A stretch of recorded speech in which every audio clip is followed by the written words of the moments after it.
এই সকালে আবার আরেকটা ফোন আসছে, বলছে তোমরা হোম মিনিস্টারিতে আসো। আমরা গেলাম, যাওয়ার পরে বলল যে কয়দিনের ভিসা চাও? আমরা বললাম 3 মাস থাকবো। যে তোমাদেরকে 6 মাসের ভিসা দিলাম, লাগলে আরো দিব। একটা অবস্থা এরকম ছিল, বিশ্বাস করেন আমার কান্না আসে। আজকে আমি একটু দূরে, কেননা সারাদিন প্রোগ্রাম থাকে। আজকেও আমার 4টা প্রোগ্রাম আছে, গতকালকে 4টা ছিল। আমি সকালে ঘুমাইছিও 3 ঘন্টা মাত্র, 7টার থেকে 10টা পর্যন্ত। প্রোগ্রামের কারণে, মাদ্রাসার কারণে আমি একটু দূরে। বর্তমানে মশওয়ারা যাওয়া হয় না, তাবলিগে যাওয়া হয় না, একটু দূরে। না, আমার একা একা কান্না আসে। না, আমি তো 103টা দেশ দেখছি। হুম, কিন্তু আমার কান্না আসে এখন একা একা, কাউকে বলতে পারি না। কেননা বললে সব কেউ মানবে না। মানুষের মেজাজ যখন বিগড়ে যায়, মানুষ যখন বিগড়ে যায়, ওর কাছে সঠিক কথা উল্টা লাগে। দেখেন না, রুচি নষ্ট হয়ে গেলে মিষ্টিরে তিতা কয়। যখন জ্বর হয় প্রচন্ড, মিষ্টি দিলে কি কয়? দূর সরাও। ঠিক না? এখন এদের রুচি নষ্ট হয়ে গেছে, আমার ভালো কত ভালো লাগবে না। আমি একা একা কাঁদি যে কি সম্মান চোখে দেখছি। আপনি বিশ্বাস করেন, আজ থেকে অনেক দিন আগের কথা, অনেক দিন আগের কথা, আমি নিজে চোখে দেখছি ফুল মিনিস্টার, একজন না, দুইজন না, তিনজন না, 6 জন মিনিস্টার জুতা নিয়ে কারাকারি করতেছে। আমার এই চোখে দেখা বলতেছি আমি। কে জুতা নিবে? আমার মনে আছে এক দেশে আমি গেছি, তো বিলকুল এখন পর্যন্ত গাড়িতে কিন্তু যখন ব্র্যান্ড নিউ গাড়ি আসে, আমাদের দেশে তো ব্র্যান্ড নিউ আসে না, ব্র্যান্ড নিউ গাড়িটা কিন্তু পলিথিনে পেঁচানো থাকে, বডি ছাড়া।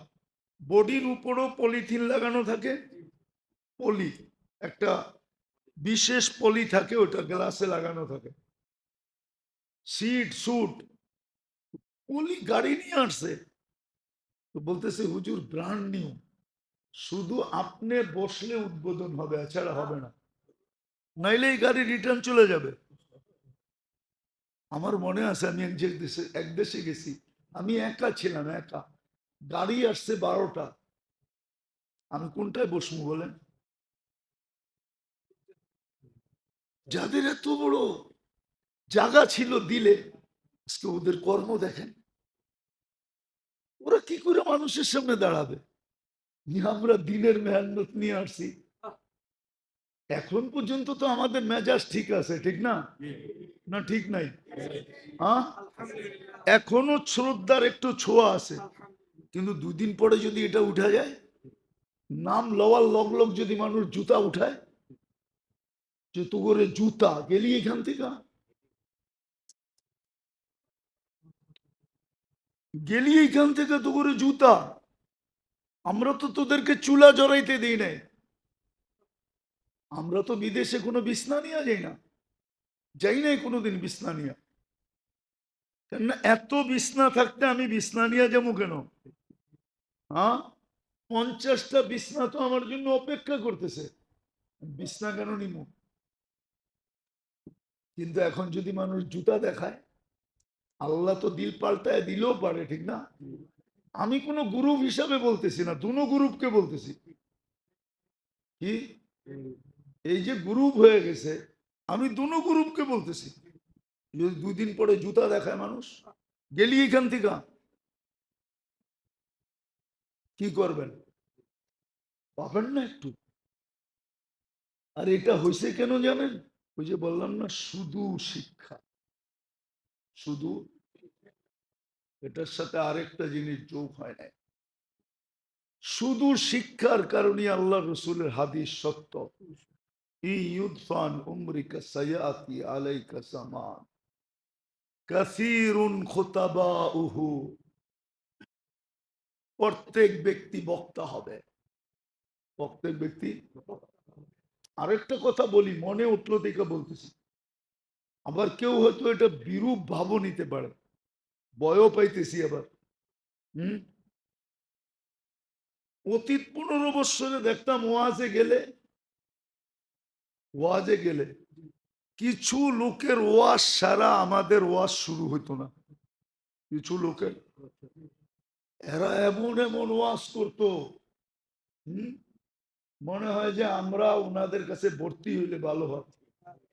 ইদানিকও দেখতেছি এই এরকমই কিছু লোক প্রথমে এসে ওয়াজ করে, ওয়াজ যদি না দেওয়া হয় লাগে বক্তার লোগো লাগে, মাদ্রাসা লাগোর লোগো লাগে।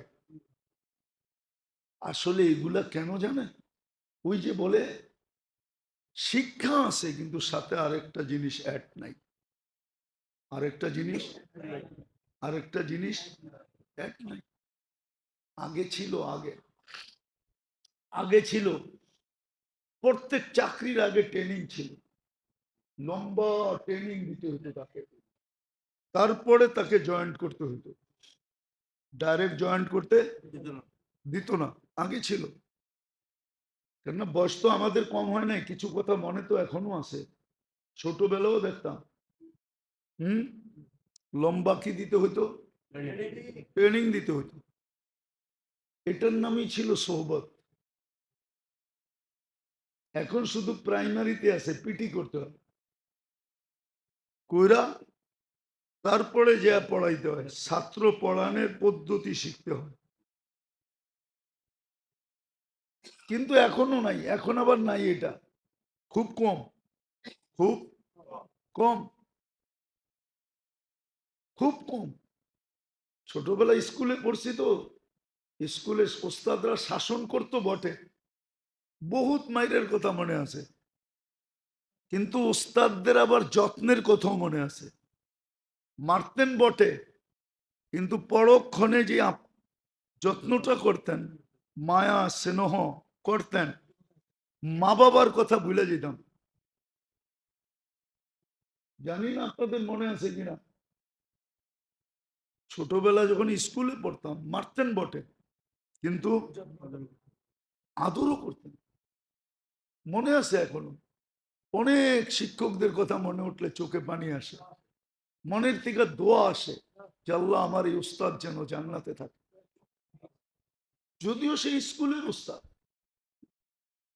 এমনকি মুসলমান তো মুসলমান, না আগে প্রত্যেক প্রাইমারিতে দুইজন ধর্মীয় শিক্ষক ছিল, একজন হিন্দু একজন মুসলমান। হিন্দু শিক্ষককেও দেখতাম এত আদর করত, শাসনও করত, আবার আদরও করত। এখন শুধু শিক্ষা আছে, সাথে যে আরেকটা জিনিস দরকার সোহবত, ওটা নাই, ওটা নাই। এমনকি দিনদারির ভিতরেও নাই, যার কারণে আমি ভাবতেছি, কথাটা মুখ দিয়ে চলেই আসছে, আমি গ্রুপিং করতে চাইতেছি না। আজকে এক মহান মেহান্নত তাবলিগের যেইভাবে চলতেছে, যেইভাবে চলতেছে, যেইভাবে চলতেছে, সন্দেহ শুধু দুচ্চরিত্রের উপরে আসে না, সন্দেহ অনেক সময় চরিত্রবানের ব্যাপারও আসে, না আসে না? আসে না? আসে না? হ্যাঁ, আমি ভাবলাম দুই দলের এক দল তো হক হবেই, ঠিক না? আর এটাই হক, যেদিকে ওলামা একরাম আছে ওটাই হক, আমি মানি। কিন্তু আমার কথা হলো এটা, যে চুন খায়া মুখ পড়ছে, দই দেখা বয়না পায়। চুন খায়া গিয়েছে, এখন দইও তো চুনের মতোই সাদা, ঠিক না? হ্যাঁ, চুনের মতোই, এখন দই দেখা ভয় পাইতেছে, ঠিক না? আমার কথা হলো হক যেটা, কয়েকদিন পরে মানুষ এটা দেখেও ভয় না পায়, মনে হয় কেউ আমারটা অপব্যাখ্যা করেন না। এই জন্য আমি দুটাকে বলছি, একটাকে বলি নাই। হক তো ওইটাই যেখানে ওলামা আছে। কিন্তু ওই যে একটা কথা আছে না, চুন খায়া মুখ পড়ছে দই দেখলে ভয় পায়। হুম, হ্যাঁ, বক বেকা দেখা মনে করতেছে ক্ষীরও বেকা। ক্ষীরের কাহিনী শোনেন না, অন্ধের ক্ষীর। এরকম না হয়ে যায় যে দুটার প্রতি মানুষের বিরূপ প্রতিক্রিয়া সৃষ্টি না হয়। তোমরা বুঝলাম টঙ্গী মাঠে জিতা গেলা, নির্দিষ্ট ক্ষেত্রে জিতা গেলা, এই 2.5 লক্ষ 3 লক্ষ মসজিদে জিতবা কি করে? 65টা জেলায় জিতবা কি করে? আর এটার কারণ কি জানেন? একমাত্র কারণ এটা সর্বক্ষেত্রে, আমার কথা মেনে নেন, সর্বক্ষেত্রে এটা, সর্বক্ষেত্রে এটা। এই জন্য সব জিনিসের উস্তাদ লাগে। কি কি লাগে? কি লাগে? উস্তাদ লাগে। সব শিক্ষার সাথে সোহবত লাগে। সোহবত যদি না হয়, সোহবত, সোহবত, আপনি যত বড় শিক্ষিত হন না কেন, শয়তান আপনাকে কিভাবে ল্যাং মারবে আপনি জানবেন না। এই জন্য আমরা দেখি তো, আমরাও দেখি ভালো যোগ্যতা সম্পূর্ণ আলেম, কিন্তু সোহবত নেই, না থাকার কারণে মাঝে মাঝে হক বুঝাইতে যায় এমন জায়গায় হিট করে যে ওর ভিতরের হকই ফাঁকি হয়ে যায়, ভিতরের হক। কিন্তু ও জানেও না যে ওই হকের থেকে সরে গেছে, নাইলে ও এমন জায়গায় হিট করলো কেন? এমন জায়গায় হিট করলো, কিন্তু ওরে যদি জিজ্ঞেস করেন ও বলবে আমি তো হক বলছি, আমি তো সত্যটা তুলে ধরছি। নিজেকে বলবে আমি হক, কি? কিন্তু ওর কথা আইনা দেখানো যাবে যে অমুক অমুক অমুকের উপরে হিট হয়েছে, এমন ব্যক্তির উপরে হিট হয়েছে যারা কবরে চলে গেছে। দুনিয়া দেখছে ওনাদের জানাজা, দুনিয়া দেখছে ওনাদের কলেমা পড়া যাওয়া, দুনিয়া দেখছে ওনাদের সেজদায় যাওয়া, কিন্তু ও হিট করতেছে ওদের উপরে। আর ও কি বলতেছে? হক। এরকম বহুত পাবেন। কেন? বিদ্যা আছে, আমি মানি, যুগ শ্রেষ্ঠ বিদ্যা, যুগ শ্রেষ্ঠ, যুগ শ্রেষ্ঠ বিদ্যা। যেমন উদাহরণস্বরূপ আমাদের দেশে এক সম্প্রদায় আছে, ওনারা বলে আমরা হাদিস মানি। আমিও বলি এরা হাদিস মানে, কিন্তু হাদিস মানার আড়ালে এমন ব্যক্তিদেরকে হিট করে যাদেরকে হিট করার কারণে ওনাদের হাদিস মানা ফাঁকি হয়ে গেছে। কি হয়ে গেছে? কি হয়ে গেছে? ফাঁকি হয়ে গেছে। কিন্তু ওই ব্যক্তিদের উপরে যদি হিট না করতো আর হাদিস মানতো, তাহলে ও বড় উচ্চ লেভেলে চলে যেত। কিন্তু ওর কাছে হাদিস আছে, আরেকটা নাই, সোহবত নাই। কি নাই? কি নাই? সোহবত নাই। আমাদেরও আজকে দুরবস্থা এটাই, তাজদীদ। এই জন্য কর্মের দিকে দেখলে এটাই মনে হয়, আমি এটাই মনে করি যে নতুন কোনো মন নিতেছে। এই জন্যই এক সময় পর্যন্ত ছিল, এক সময় পর্যন্ত ছিল শিক্ষা, এবং শিক্ষার সাথে যেটা প্রয়োজন ছিল ওটা সমমানে ছিল। সম সমমানে, আমি প্রমাণ দিব আপনাদেরকে, কিন্তু এই মজলিসে তো দেওয়ার দরকার মনে করি না। নাহলে প্রমাণ দিতে পারি। আমাদের যারা মুরব্বী ছিলেন তাবলিগের, সবাই শুধু শিক্ষিত ছিল না, দ্বিতীয় জিনিসটাও সবার ভিতরে ছিল। একটা দিয়ে দেখাই, যিনি তাবলিগ শুরু করেন উনি 3 ভাবে সুরক্ষিত ছিলেন। কয় ভাবে? ওনার কথাগুলা সুরক্ষিত করতেন 2 জন, যে কথা কোনো ডিসব্যালেন্স হইতেছে কিনা। কথার ব্যালেন্স রাখার জন্য 2 জন নির্ধারিত ছিলেন। আপনার নামগুলো লেখা নিয়ে যেতে পারেন, কিন্তু এখন যারা মুরব্বী আছে ওরা বিশ্বাস করবে না, ওরা এটা মানবে না। ওরা মানলে ওগো মুরব্বীগিরি থাকবে না, এই জন্য ওরা মানবে না। আপনি বলেন যে উড়াই দিবে, দূর, কে কইছে এটা? ওরা মানবে না, ওরা মানবে না। না মানার কারণ বলতেছি, মুরব্বীগিরি থাকবে না। ওনার কথা দুইজনে দুইজনে ব্যালেন্সে রাখতেন, যে ডিসব্যালেন্স তো হইতেছে না কথার ভিতরে। আর 2 ব্যক্তিত্ব, বড় দামি ব্যক্তিত্ব। একজন মনজুর আহমদ নোমানি রহমতুল্লাহ আলাই, একটা হলো আবুল হাসান আলী নদভী রহমতুল্লাহ আলাই। আবুল হাসান আলী নদভী উনি ছিলেন যিনি আরব ভূখণ্ডে আরবি ভাষার চেয়ারম্যান ছিলেন, অথচ উনি আরবি ছিলেন না, অনারব ছিলেন।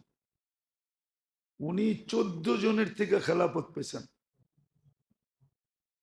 উনি কথাগুলাকে দেখতেন যে ডিসব্যালেন্স তো হইতেছে না। আর ওনার যে কাজটা শুরু করছেন এটাকে 3 জনে দেখতেন, যে কাজটা তো কোনো উল্টা পাল্টা হইতেছে কিনা। একজন মুফতি কাফায়েতুল্লাহ রহমতুল্লাহ আলী, ওনাকে আপনারা চিনবেন না। ফিলিস্তিন এখন দুরবস্থার কারণ শুধু ওনার কথা না মানার কারণে। যখন ইহুদিরা আসে ফিলিস্তিনে, তখন উনি বলছিলেন যে থাকতে দাও বটে, কিন্তু 1 ইঞ্চি জমিন ইহুদিদের কাছে বিক্রি করবে না। বিক্রি করা হারাম ফতোয়া দিছিলেন উনি, বিলকুল হারাম। আর এটা নিয়ে উনি 1, 2, 3 বছর 4 বছর কাজ করছেন, আরবদেরকে বুঝাইতে চেয়েছেন। আরবরা বলছে, একটা শব্দই বলছে, আয়ুফতি আলাইনাল আজম, অনারব আমাদেরকে ফতুয়া শিখাবে।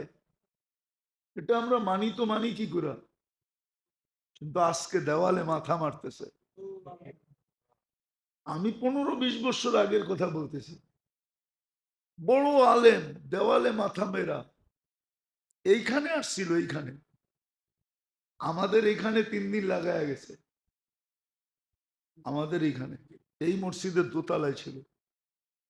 ওরা বলতো মুফতি, আসলে আমরা তখন বুঝি নাই, হায় ওনার কথা যদি মানতাম। এখন স্বীকার করে, মা রাইনা আলিমান কত্তু, এরকম আলেম রয়ে জমিন দেখে নেয়। ইয়া লাইতানা আতানা ফতওয়াতা কাফায়াতুল্লাহ, আফসোস আমরা যদি ফতোয়া কাফায়াতুল্লাহ মানতাম। তো বলছে তোমরা থাকতে দাও বটে, কিন্তু 1 ইঞ্চি জমিন বেচবা না, হারাম। মানে না। তো ইলিয়াস রহমতুল্লাহ আলাইহির কাজকে দেখার জন্য প্রথম যেই ব্যক্তি ছিলেন উনি হলেন মুফতি কাফায়েতুল্লাহ সাহেব রহমতুল্লাহ আলাইহি। দ্বিতীয় হলেন সুলাইমান নদভী রহমতুল্লাহ আলাইহি, যিনি আবুল হাসান আলী নদভী রহমতুল্লাহ আলাইহির দাদা। নদওয়াতুল উলামা যিনি বানাইছেন। তৃতীয় ব্যক্তি ছিলেন হুসাইন আহমদ মদনী রহমতুল্লাহ আলাইহি। যে কাজটা যেন এলোমেলো না হয়। তৃতীয়, ওনার শরীরটাকে সুরক্ষিত রাখার জন্য 3 জন ছিল, যে এই 4টার অঙ্গ প্রত্যঙ্গ যেন উল্টা পাল্টা ব্যবহার না হয়। 1 নম্বর হলো খলিল আহমদ সাহারানপুরি, দ্বিতীয় হলো আব্দুর রহিম রায়পুরি, তৃতীয় হলো জাকারিয়া রহমতুল্লাহ আলাইহি। আপনি নাম লিখে লয়ে যান, আমি কিন্তু নাম বলতেছি। এইভাবে ওনাকে সুরক্ষিত করছে। যার কারণে দীর্ঘদিন পর্যন্ত এটা খুব ফুলছে ফলছে, মানুষের দিল এটার উপরে আকৃষ্ট ছিল। আমি নিজের কাহিনী বলতেছি আপনাদেরকে। 2008-এ যখন আমি স্পেনে ছিলাম, আমার ইউরোপ সফর চলতেছিল, আর সফরের 6 দিন আগে আমার বড় ছেলে মারা গেছে। তো বুঝেন আমার মনটা কেমন ছিল। না, আমি 6 বছর ওকে নিয়ে লড়ছি। ব্লাড ক্যান্সার ছিল, দেশে চিকিৎসা বিদেশে চিকিৎসা, 2-2.5 বছর পিজি হাসপাতালে। একটা কেবিন আমার বুক ছিল বিলকুল। তখন এক একটা সিম কিনতে হলে 21,000 22,000 টাকা দিয়ে শুধু সিম কিনতে হতো। আমি শুধু সেলের চিকিৎসার জন্য ডাক্তারদের সাথে যোগাযোগ করার জন্য আমি পার্সোনাল সিম কিনা দিছি। এবার বুঝেন কিরম টাকা খরচ হয়েছে আমার। ওই ছেলে যখন আমার অ্যাক্সিডেন্ট করে, আমি 6 দিন পরে ইউরোপ চলে যাই। হাজি আব্দুল হাফসাব রহমতুল্লাহ এর সাথে আমার সফর চলতেছিল। তখন স্পেনে একটা সমস্যা চলতেছিল। স্পেনে কয়েকজন ব্যক্তির কারণে একটা সমস্যা, একটা গ্রুপের কারণে সমস্যা চলতেছিল। আমরা এল জাবরায় ছিলাম, জাবালে তারেক বিন জিয়াদ, যেটাকে উন্দুলুস বলে, ওই শহরে আমরা ছিলাম। আমরা শিপে যাইতেছিলাম একটা দ্বীপে, এস্তেমা দ্বীপে ছিল। তো দ্বীপ থেকে যখন আমরা ফিরতেছিলাম, নামার পরে পুলিশ আমাদেরকে ঘেরাও করলো, পাসপোর্ট গুলা নিয়ে গেল, এক জায়গায় আমাদেরকে বসায় দিল। আমরা আর কার দিকে তাকামো, আমগো তো আছেই একজন, আর তো কেউ নাই। আমরা যার যার কাজে লেগে গেলাম, তসবিহ তেলাওয়াত নামাজ। আধা ঘন্টা হবে না যে সবচেয়ে বড় অফিসার ইমিগ্রেশন সে আসলো, এতগুলা পাসপোর্ট নিয়ে আসলো। আমরা 3 দেশের জামাত ছিলাম, বাংলাদেশ ইন্ডিয়া পাকিস্তান। 2-3টা পাসপোর্টের পরেই আমার পাসপোর্টটা ছিল। আমি যখন পাসপোর্টটা নিতে ডাকলো আমাকে, গেলাম, ওই অফিসার হাসতেছে আর বলতেছে যে you are messenger of God, তোমরা তো আল্লাহর রসুল। আসলে তো আমরা আল্লাহর রসুল না, ঠিক না? কিন্তু ও তো এই শব্দই বোঝে, আর কোন শব্দ তো বোঝে না। তো ও বলতেছে you are messenger of God, তুই তো আল্লাহর মেসেঞ্জার, তোর পাসপোর্ট রাখে কে? একটা বিজাতির দিলের ভিতরে আমাদের জায়গা কতটুকু ছিল। কেননা আমার সমস্ত সফর দুনিয়া, কসম খোদার, আজ পর্যন্ত আমি দুনিয়ার নিসবতে কোনো সফর করি নাই। এটা আমি চ্যালেঞ্জ দিয়ে বলতে পারবো। দুনিয়ার কোন জায়গা আজ পর্যন্ত তাবলিগে যায় দর্শনমূলক জায়গা, শুধু সাহাবাদের আল্লাহওয়ালাদের জায়গা ছাড়া দুনিয়ার কোনো জায়গা আমি চোখে দেখি নাই। আমি আমেরিকা বহুতবার গেছি, আমাকে নায়াগ্রা কেউ দেখাইতে পারে নাই। আমি বলছি আমি নায়াগ্রা দেখতে আসি নাই, অথচ সারা দুনিয়া আমেরিকা যাই নায়াগ্রা দেখতে, ঠিক না? হ্যাঁ? অস্ট্রেলিয়া যাই মানুষ কি দেখতে, হ্যাঁ কি ধর্মীয় কি জানি একটা শব্দ আছে না, অপেরা হাউস দেখতে। কিন্তু আমি অপেরা হাউসের থেকে 10 কদম দূরে ঘুমাইছি, আমার সাথীরা দেখতে পেয়েছে। আমি বলছি না, আমি অপেরা হাউস দেখতে আসি না, আমি তো দিনের কাজে আসছি। আজ পর্যন্ত আমি অপেরা দেখি নাই। সিডনি ব্রিজ দেখতে যাই, আমি ওভার করে গেছি, দেখতে যাই। আমি 18 বার থাইল্যান্ড গেছি, কত আজ পর্যন্ত কোনো লক্ষণীয় জিনিস আমি দেখতে যাই, আমার স্বভাবই নেই। আপনি মনে হয় বিশ্বাস করবেন না, আমি তো বড় হয়েছি ঢাকা শহরে, ঠিক না? আজ পর্যন্ত আমি স্টেডিয়ামের ভিতরে ঢুকে দেখি। স্টেডিয়াম কি জিনিস আমার জীবনেই নেই। আপনি বলবেন বুজুর্গি না, বুজুর্গি না, স্বভাব নাই। দুনিয়া তো কম দেখলাম না।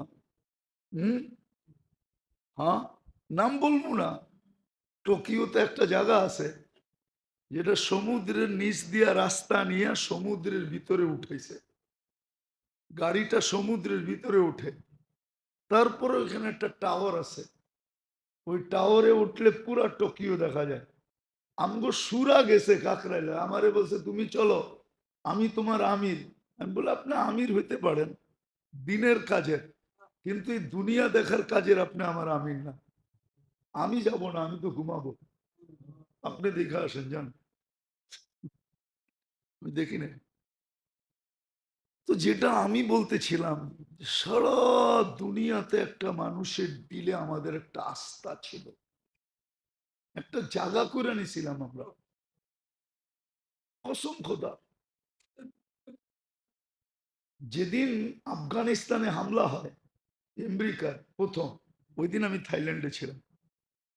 ওই দিন আমি কোথায়, তো আমাদের ভিসার জন্য পাসপোর্ট দেওয়া ছিল হোম মিনিস্ট্রিতে, আমাকে 4 মাস থাকতে হবে। কিন্তু দুপুরে আমার কাছে ফোন আসলো যে কালকে সকালের ভিতরে তোমরা থাইল্যান্ড ছাড়বা। কি সকালের ভিতরে থাইল্যান্ড? মার্কাজালারা ডাকলো, ভাই এই ফোন আসছে, এই যে চিঠি আসছে, তোমরা রেডি হও। আমি বললাম সকালে না ছাড়বো, এখন তো দুপুর, কালকে সকালে ছাড়বো। তো আপনি এখন কেন আমাকে জোর করে এয়ারপোর্টে পাঠাইতে চাইতেছেন? এখনো তো 24 ঘন্টা রয়ে গেছে, ঠিক না?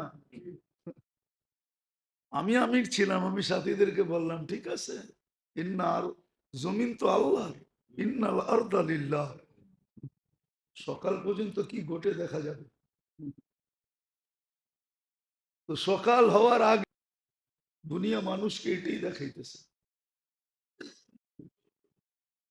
দুনিয়া মানুষকে, মানুষ দুনিয়াকে এটাই দেখাইতেছে। এই যে দেখেন, যাদেরকে সারা দুনিয়ার মানুষ জানতো।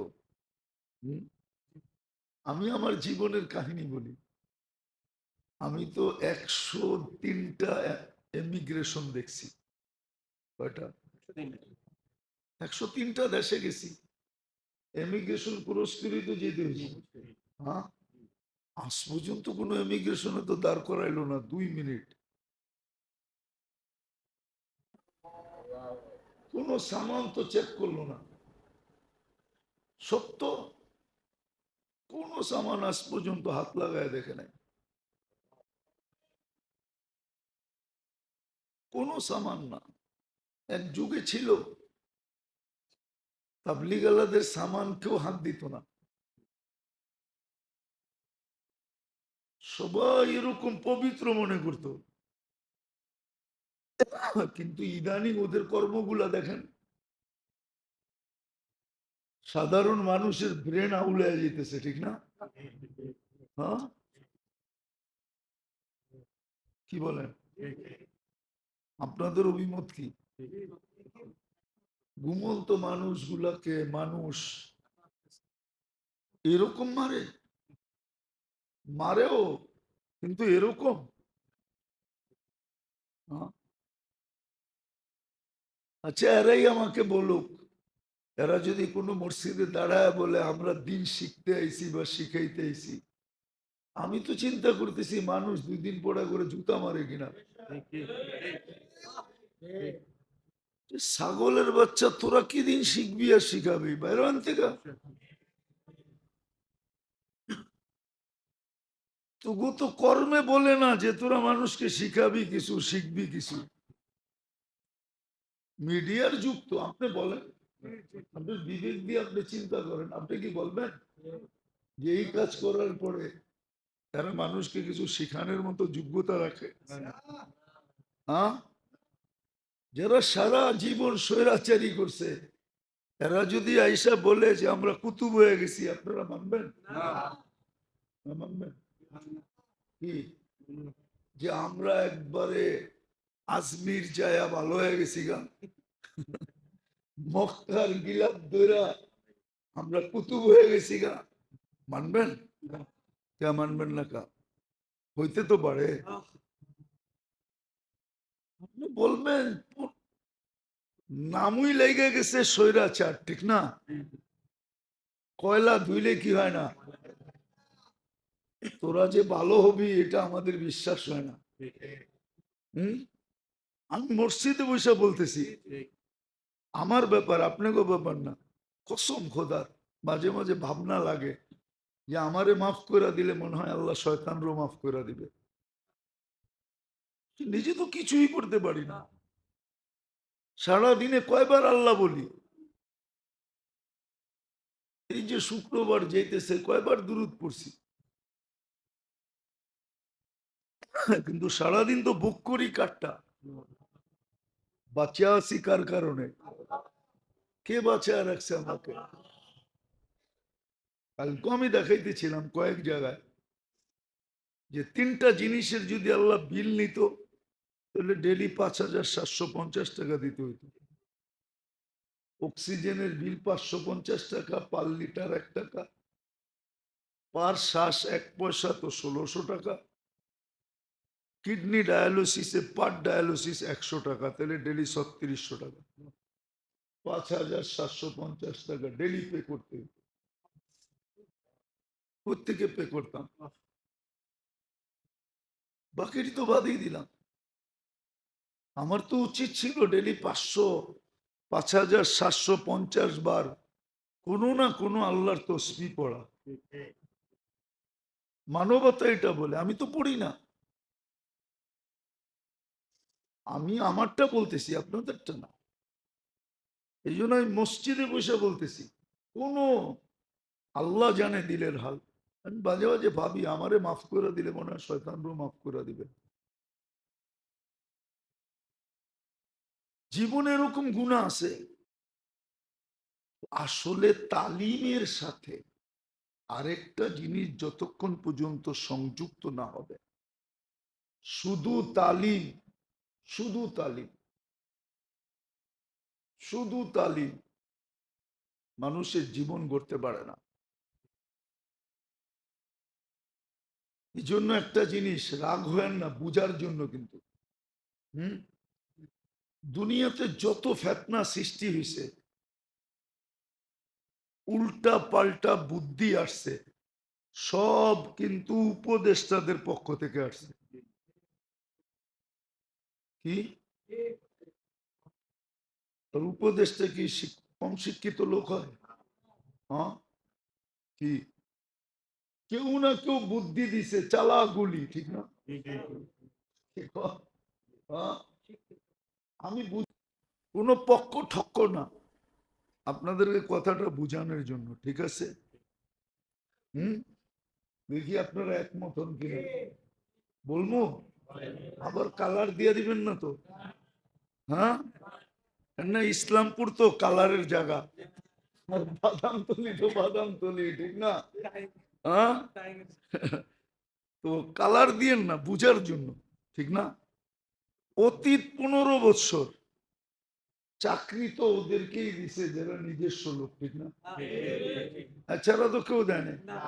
হ্যাঁ, ছাত্ররা যখন কোটা আন্দোলন শুরু করছে তো বললেই তো হয়তো মাইনা নিছি, কোর্টারে বলতো রায় দিয়া দাও, কি করবো এটা তো মনে মনে, ঠিক না?